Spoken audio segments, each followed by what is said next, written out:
Good morning everyone. So let's be honest, it doesn't look like we'll have the opportunity to travel overseas and enjoy these in the wonderful streets that are full of slatkanica, where these are traditionally found. So this is a Balkan recipe. I don't have the official recipe, this is my version, but I do hope you enjoy it.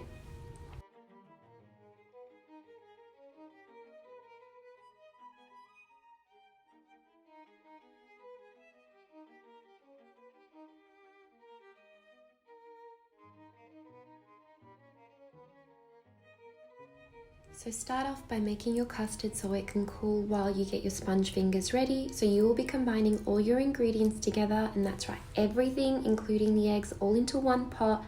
Have your pot put on a medium heat, but the most important thing is do not stop mixing. You have to literally continue mixing this until it's ready to go. Make sure you're scraping down the sides, because the 1 second you leave it, it will catch, it will burn, and you're going to have a burnt custard smell.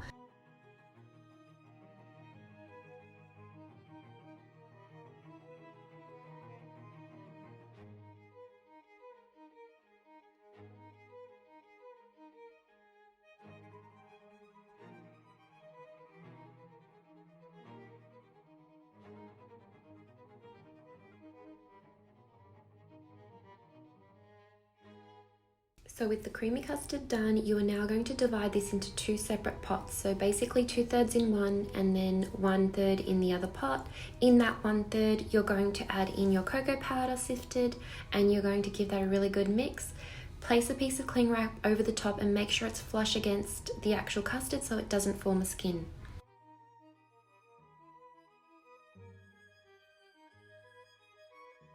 So now, starting on your sponge fingers, you're going to take the egg whites and mix them until extremely thick and fluffy.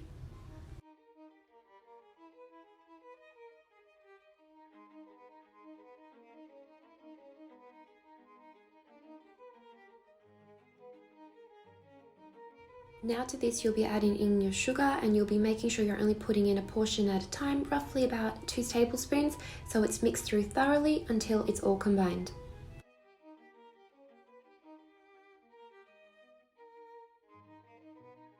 You'll then be adding in your egg yolk, and this is also an egg yolk at a time until it's combined. Now the last step of the ingredients, you're going to be taking the baking powder and the plain flour and sifting that through together, and then you're going to mix this through yourself with a spatula, folding it through, not using the mixer. So take it off the mixer, shake off obviously any excess on your beater, and you're just going to sift that in all at once and then fold through for only about 1.5 minutes or so.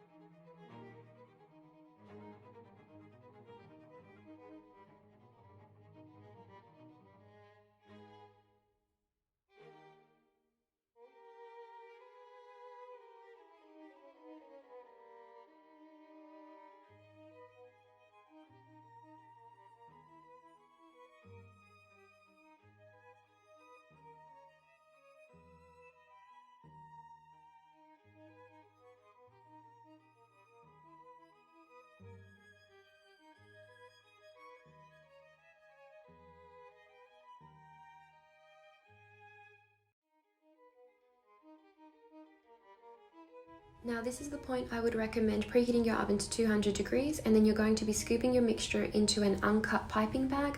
So you do not need any nozzle or any special tip, you are literally just going to snip off the end and start to put them on your tray.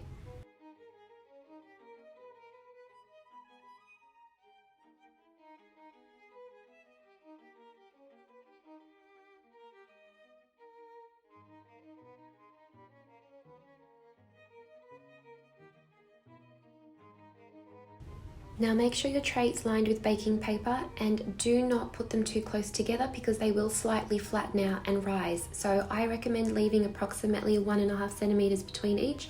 The size you want to make them is totally up to you. I prefer this finger size because I feel like it's more bite size.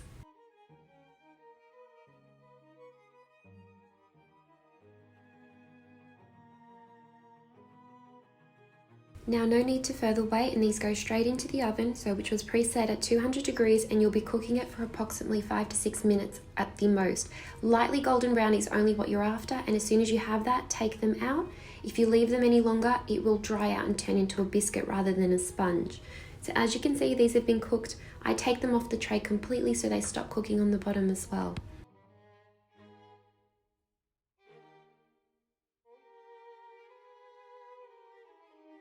Now to help remove them, you can take something like a small spatula just to help sort of glide them off, but do wait a couple of minutes to allow them to cool. Don't try handle them immediately, and you'll see that it's a really pretty little sponge that's quite soft and chewy at the same time.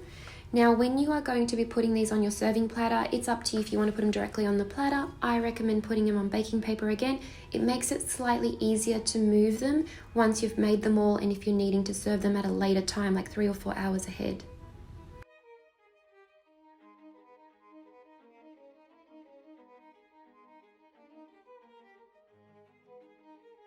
Now you can choose to pipe whichever flavour you prefer more, but these traditionally are a white centre with a white and chocolate top. So pipe through then your white centre, simply place another panel on top, so you're sandwiching it together, and then you're going to go ahead and do whichever pattern you prefer for the top. Now for the top, I have used a nozzle just to give it a bit extra of a feature.